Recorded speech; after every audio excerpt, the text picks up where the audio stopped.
Hi, my name is LaShawn J, and welcome back to my channel. Today we will be doing a review on Love During Lockup, Season 4, Episode 46, Spies and Lies. The first couple I want to talk about today will be Key Rock and Brittany. Yes, I think her name is Brittany because of how it's spelled. We have a Brittany and we have a Brittany and we have a Key Rock. So, we see Brittany, she's rushing to get to school because she's late. And she has Key Rock's friend following her. He's following her, well, he, whatever she addresses herself as, follows her all the way to her school where she's getting chewed out by the teacher. Follows her throughout the day because she missed a video call with Key Rock. It's never that serious. One call missed, this girl has work. She has school. She has other priorities she's taking care of out there in the world. And Key Rock is upset because she missed one video call and because they were broken up and she was talking to somebody else. Mind you, Key Rock is the one who cheated on her. Please. Anyway, Key Rock's friend is following Brittany everywhere and even pulls up to her job to ask her questions about what she does when she's not at school or at work. And Brittany is really sitting there answering these questions like, this is Key Rock's security guard dog. I don't know what she is to Key Rock or how many bills of hers Key Rock pays, but for some reason she is stalking Brittany for Key Rock, which is insane. And Brittany is answering all the questions, and it's only because Key Rock's the one paying all Brittany's bills and paying all of the friend bills, doing something for the friend to be so invested into their relationship, where she's telling Brittany, oh, me and you should hang out more, because she wants to keep tabs on Brittany when Brittany is not at school or at work. Brittany just got chewed out by her teacher for constantly being late. I thought she was late only once, but the teacher is saying this is a constant thing, an everyday thing, and she's tired of it. So, like I said, Key Rock's friend is not that serious. I don't know if she's getting paid for this. I have no idea, but it seems like it. She's hired to follow Brittany around everywhere. Brittany, you need to let it go. If he has to detail you and follow you everywhere, just let that thing go. It's ridiculous. My opinion, it's not worth it. It's not worth your time. It's not worth your energy. You are free to mingle and dangle. You're not even married yet. Come on now. Anyways, the next couple I want to talk about is Rankisha and Asante. So Rankisha's friend comes over and is investigating Asante. And Rankisha's friend is saying, look, before you get all entangled with this man, even though Rankisha already moved, she took her kids, she packed up, she said bye-bye to her mom, and now she is fully committed to Asante. Rankisha is like, she loved this man, whatever the case is. Her friend comes over. Her friend was like, let's do some investigation. Let's look on his IG. How she been talking to this man for 13 months and never thought to look on his IG? She must just have that much trust in him. Kudos to her, because you ain't supposed to trust nobody that much. But if she think when they get out, they're going to get married and Asante ain't tell her not one lie, then she's crazy. So the friend had Rankisha, they looking all through his IG. They seen people leaving phone numbers, heart eyes, P.O. boxes. They even living address, whatever. The keys underneath the mat, whatever. They're leaving everything. Rankisha is mad. She calls Asante up and she tells Asante, who's these people? And Asante's like, look, I don't know who these people are. I'm not the Instagram detective or Instagram police to block everybody who leaves a name or a number underneath my post. Like, what you want me to do about that? He runs a little bit of game on Rankisha, and he tells her, if you really love me, you would believe me and trust me. And Rankisha is just like, you know what? I love you, so I believe you. And she is inmate hypnotized. I don't know how these inmates do it, but for some reason, for some way, they get these people to do whatever they say behind bars. She blows him kisses. He blows her kisses. The friend is just appalled and was like, look, you had me come over here and do all of this. I'm taking your kids for 2-3 days so you can meet this man, and you gonna just sit there and believe everything he say? You just gonna just believe everything he say? You ain't even gonna take my advice, not a little bit of it? So I'm happy her friend done left that alone. Rankisha thinking, oh yes, one more day, I'm gonna be seeing Asante, my man, da-da-da-da. Come to that day, he's calling her, telling her he's getting moved to another prison, and they ain't even gonna see each other because he owed $3,000 for having a phone, which he's gonna use. He was supposedly using that for some dealings and whatever else crimes that he committed in prison, he's getting penalized for. He owes $3,000 bond, and that's the only way he's getting out of jail. So if he don't pay that $3,000, he going in another jail. Rankisha is mad, upset, because she like, I've been sending this man money. I don't have no $3,000 on standby. I done uproot my life and my kids to come and be here when he get out. I don't got $3,000. So Asante decides to call his family and let's see what they could sum her up, because Rankisha wants to meet him bad. Rankisha goes ahead and calls the judge, and the judge tell her call the prison, and the prison tell her, look, once this bond is paid, he will be set free.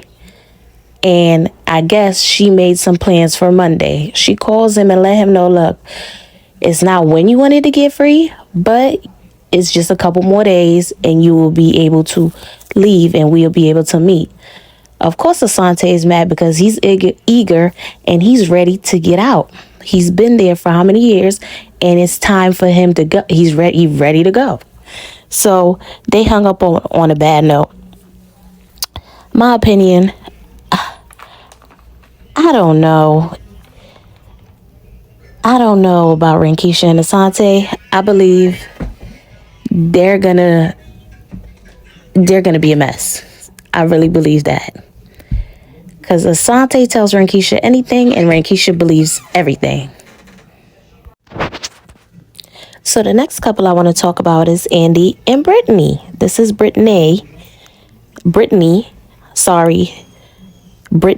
and Key Rock is another person. So Brittany and Andy was pissed last episode because his daughter said some stuff to Brittany. Kicks his laundry all over his front yard. So Andy is in the car. He's driving.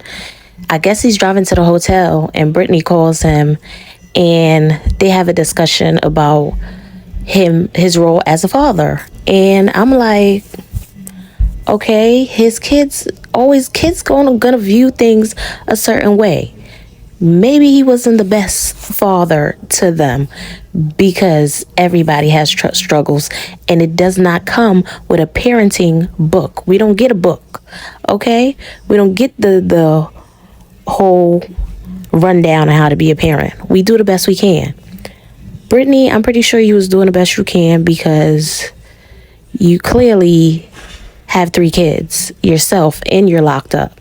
So judging him and his kids not being too pleased with the outcome of how he took care of them is not a good look. So He's driving, it's raining. He goes to meet Brittany's daughter, and then he goes to the prison to see Brittany. He thought everything went great, everything was cool. On the way back from seeing Brittany,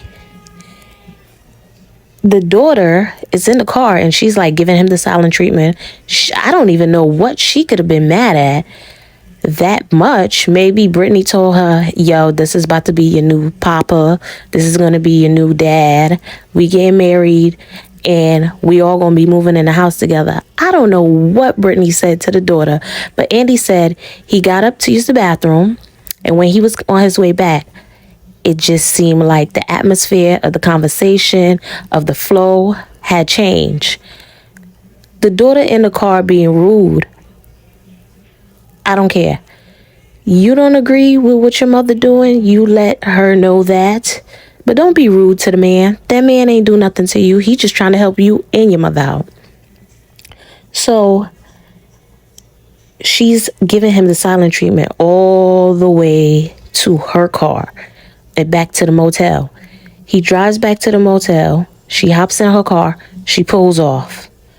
He don't even know what's going on. Brittany calls her while she was in his car. She didn't say too much of nothing. Then Brittany calls Andy and just say, oh, she doesn't like to express how she feels. This is just the kind of person she is.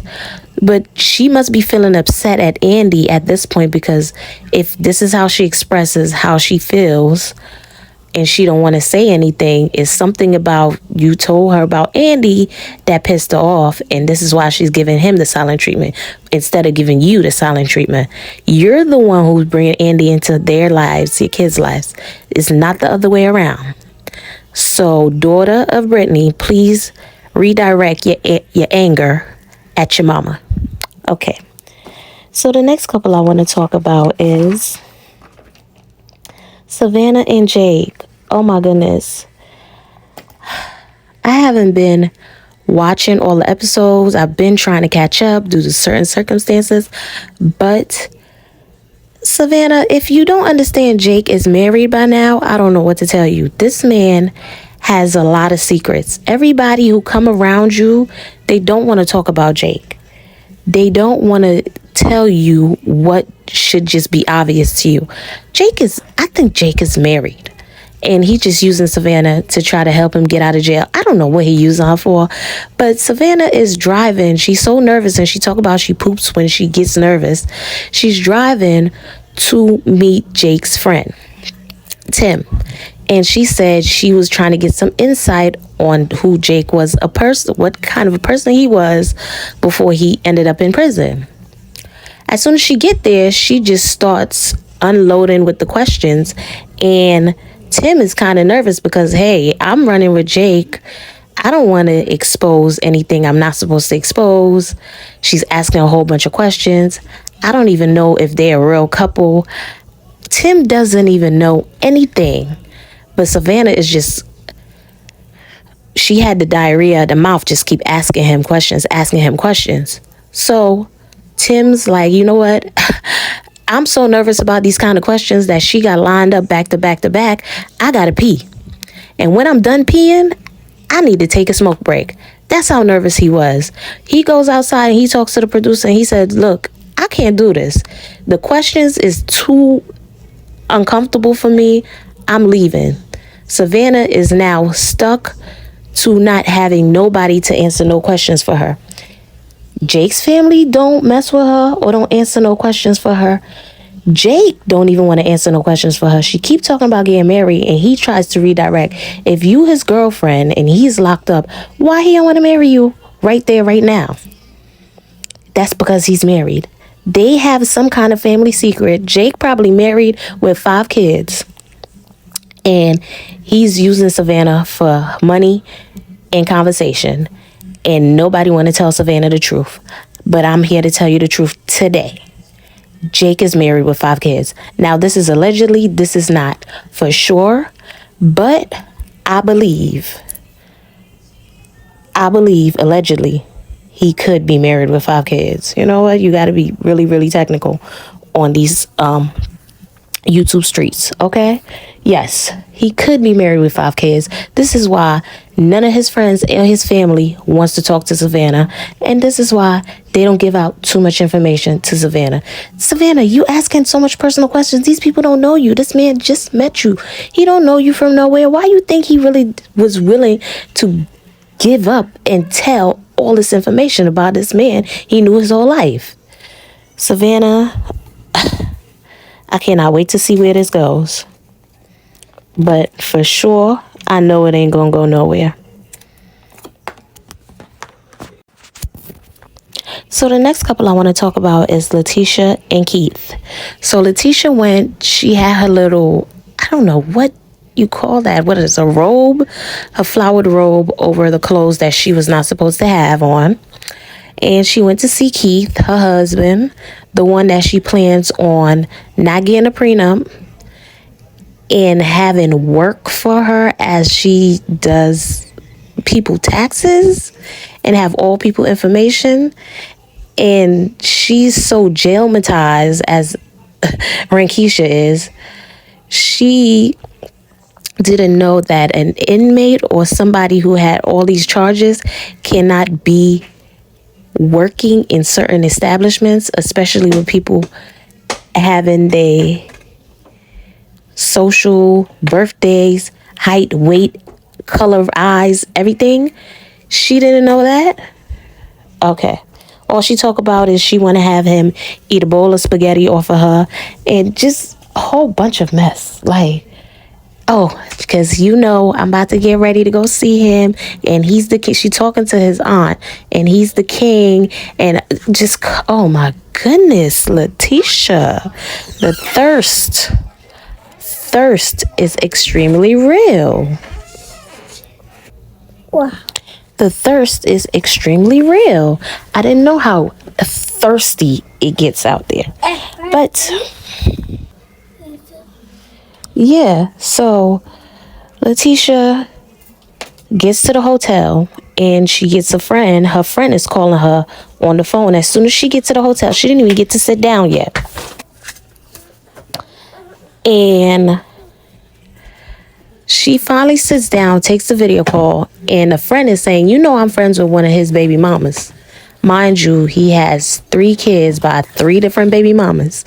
And she's saying to him, hey, the baby mama, number 3, number 2, or number 1 of the baby mamas, don't think y'all are really married, and she don't respect your relationship. She gonna do something to mess up your relationship. And she's just like, I knew that was gonna happen. I knew people was gonna doubt our marriage to see if it was real or not. But Letitia had her receipts. She showed and told us the date she got married. They got it notarized and everything. So Letitia is not playing about Keith. Telling you, she not playing about Keith. So the next couple I want to talk about is Jade and Chris. So Jade is at the hotel after she done seen Chris's family, some of his family, because the mama and the rest of the family didn't showed up. And she's telling Chris, who calls on the phone, and she's telling him, hey, look, your family is telling me that I'm too flashy and they do not like me because of this mess. And he's telling her, well, you know what? This is my money, and I don't understand why they don't like you because of you being flashy. And most of that money didn't even come from the casino. This is money I made on my own with investments. And what my family don't understand is everything is in my name. The house is in my name. The cars is in my name. The clothes you wearing, I bought it in my name. And Jade is like, now I'm a little bit worried because now what you telling me is everything is in your name. So if you leave me just how you met me, basically, with nothing. So she's thinking now she should put her name on some things. And Jade, it's already too late. This man know exactly what he doing. He's buying you all these things, but he's keeping it in his name. So you can't go nowhere. And even if you try to go anywhere, Everything is in his name. You gonna leave exactly how you came with nothing. So it's about time you start making sure you put your name on that deed and saving some on the side, because when he ready to go, he's gonna be gone and you gonna be left with nothing.